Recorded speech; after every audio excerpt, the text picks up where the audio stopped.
Monday's first video for you was first news stories about Ethiopian journalist Temesgen Desalegn. He was arrested, I think, 4 days ago. Then police took him to a court, but no decision was made about his physical custody or his bail. Today, once again, he appeared in a court. Second news story is about some reports that some Amhara and Oromo political parties based in Amhara and Oromia, they have held some meetings at US Embassy in Addis Ababa. What were the meetings about? Third news story is about an artist who is an Agew. He is calling for a separate region for Agew people. Fourthly, we have a new story from Tigray. Tigray government is badly in need of money, and Tigray fighters are being shown on Tigray-backed news channels that they are depositing with Tigray government whatever they have. And lastly, viewers, a viewer from Eritrean viewer, he shared some information with us. He said that Sajid, you portray as if Eritrea is a very poor country, but there is a group of companies in Eritrea which is one of the largest investors in Africa. We have some details about this group of companies based in Eritrea. Firstly, viewers, Temesgen Desalegn is an Ethiopian journalist who was arrested around 4 days ago. He was arrested in Addis Ababa. He is running a magazine, Fiti magazine, I think bi-weekly newspaper type news source, and he was arrested. He was taken to a court 2 days ago, but no decision was made about his physical remand or his bail. Today, once again, he was taken to a court where police requested 14-day physical custody of Temesgen Desalegn, and he was charged with inciting violence and chaos by police. His lawyers pleaded for bail, but the court granted 10-day physical remand to police. So he will now remain in police custody for 10 days. Temesgen Desalegn spoke against EPRDF government as well. When TPLF-led EPRDF was in power, he was put in prison several times in the past, but once again the man is under the state repression. Now he is speaking against the ongoing arrests of journalists, of community activists, especially in Amhara region, and he is one of several journalists. Around 19 have been arrested so far this month, May. Second news story is about some meetings held at US Embassy in Ethiopia, and the meetings were attended by parties based in the Amhara and Oromia regions of Ethiopia. Which parties were there? What was the agenda? Reportedly, firstly, Oromo Federalist Congress OFC, Jawar Bakle Garba, Professor Marira Gudina party leaders were there. Secondly, NAMA, National Movement of Amharas, led by Blatemola Desalegn Chane, Christian Tadale, the party which is splitting. Serious splits are emerging in this party. Its leaders were there. Thirdly, Azima party, Birhanu Naga's party, which is due to hold internal party election in coming days, and Birhanu Naga is being challenged by a leader of this party. These three parties, and fourthly, Joint Council of Parties, which is a council of several political parties. Some PP members are also part of this council. So these four parties and groups met in Addis Ababa at US Embassy. What did they discuss there? They discussed national dialogue, which is underway, and these parties are not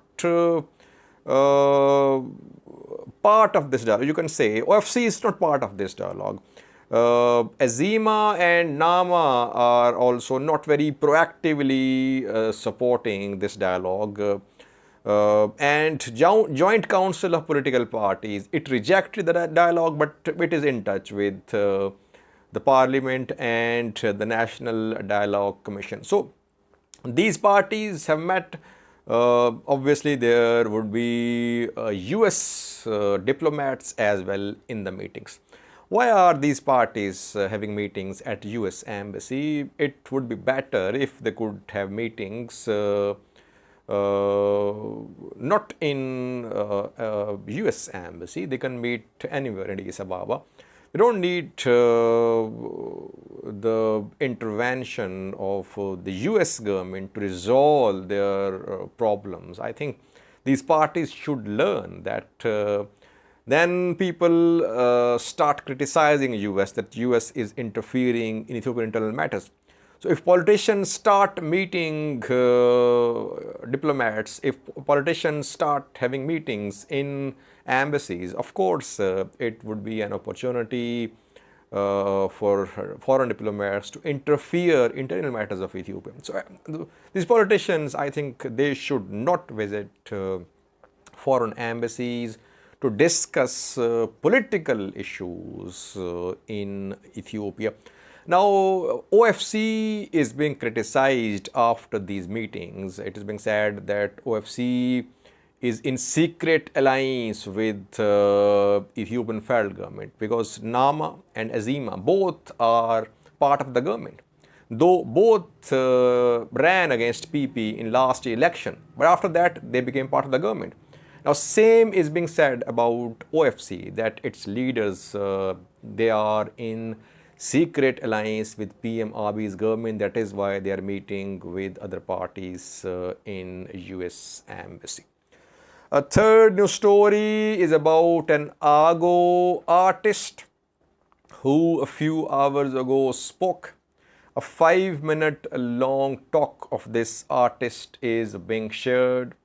What is he saying? Agew ethnic group members live in Amhara region. For years they have been complaining of repression, that their rights are being denied.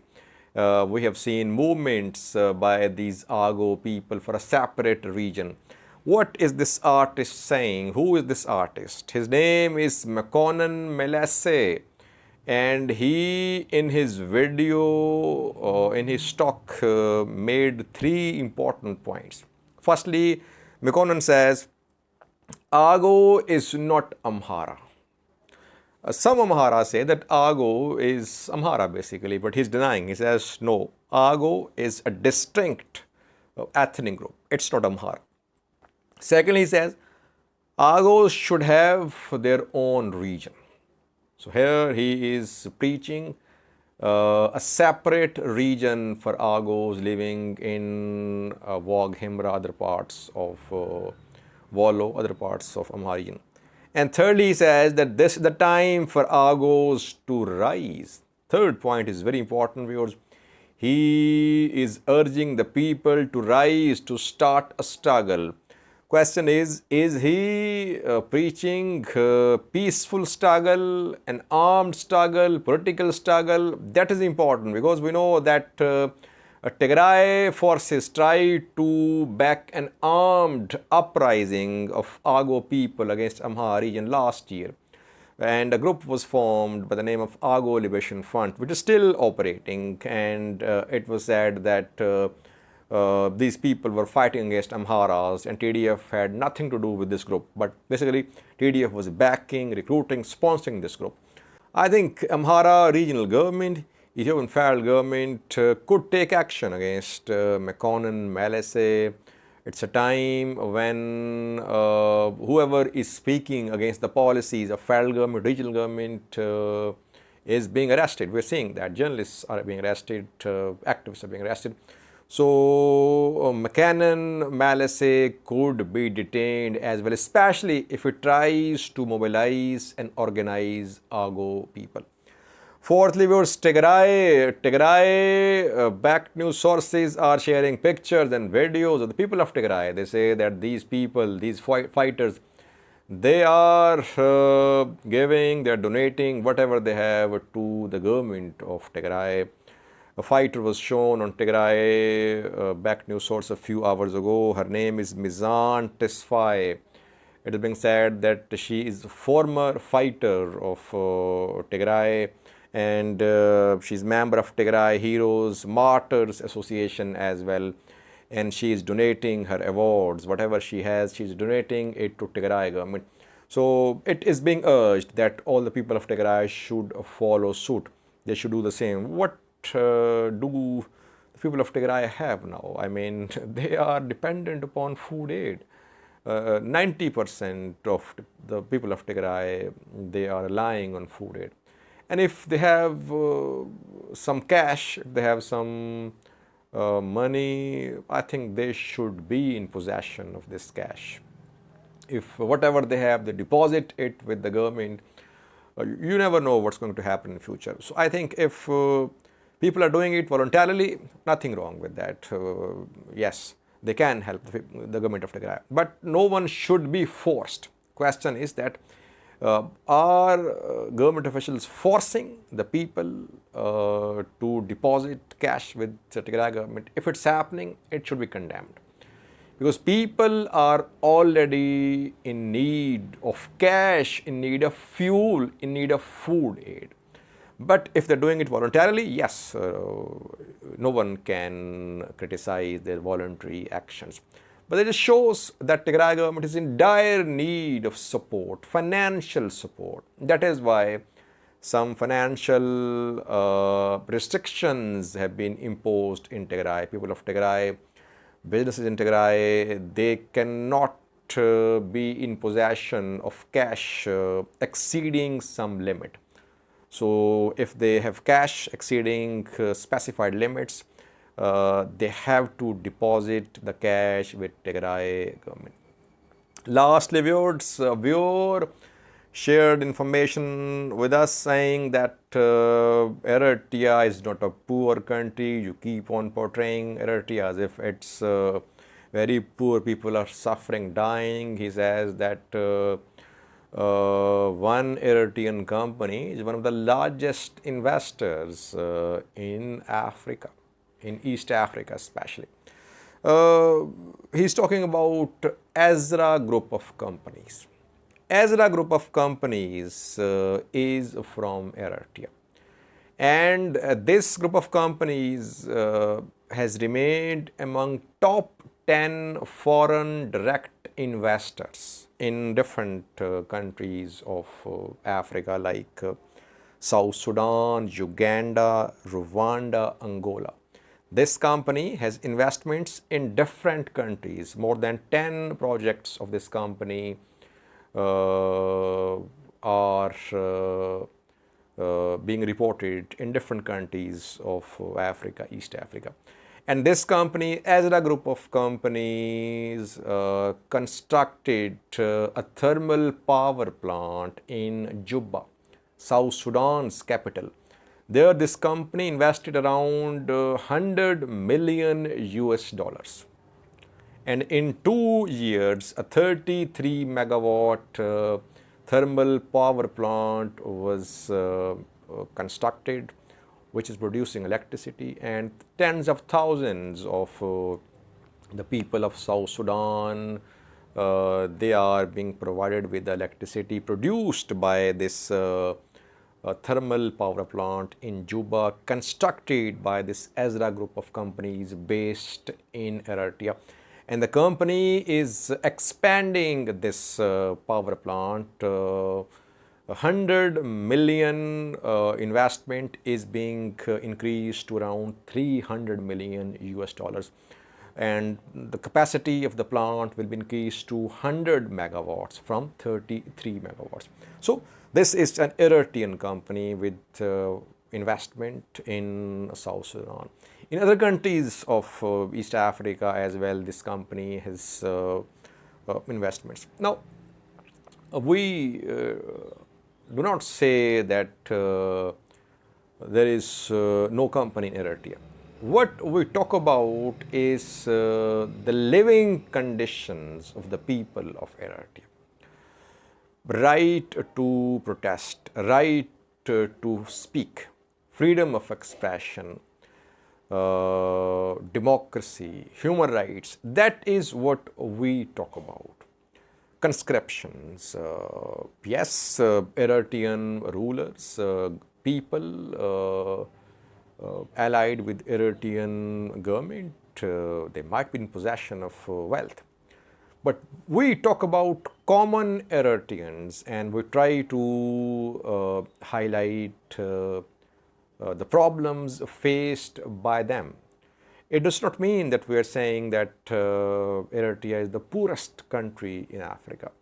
This story proves that if an Eritrean company has investments in 10 different projects in East African countries, it means that ruling elite is not poor, at least. And obviously, no company in Eritrea can operate if it does not have the backing of the government.